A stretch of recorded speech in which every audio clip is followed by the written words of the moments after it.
Hey guys, and welcome to this video. In this video I'm going to show you how to add friends on Discord.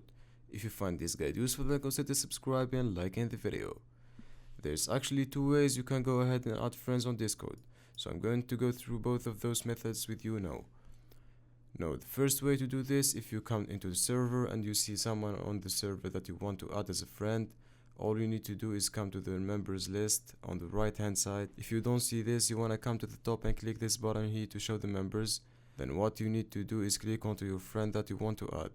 So you just need to click onto their name over here, then click onto the add button right here. So the second way to add friends is by usernames. You can find the username just right here. Copy it and make sure it's copied exactly as it is. Head to the top left hand corner and click onto direct messages. Make sure you click onto friends on the left side. After that, click onto the green add friends button and finally paste the username you copied and click onto send friend request. As you can see, it's done. Now they just need to click confirm and that's gonna add them as friends. So that's it.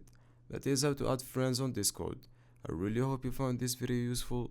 If you could give us a like and subscribe, we would really appreciate it. Catch you guys in the next one.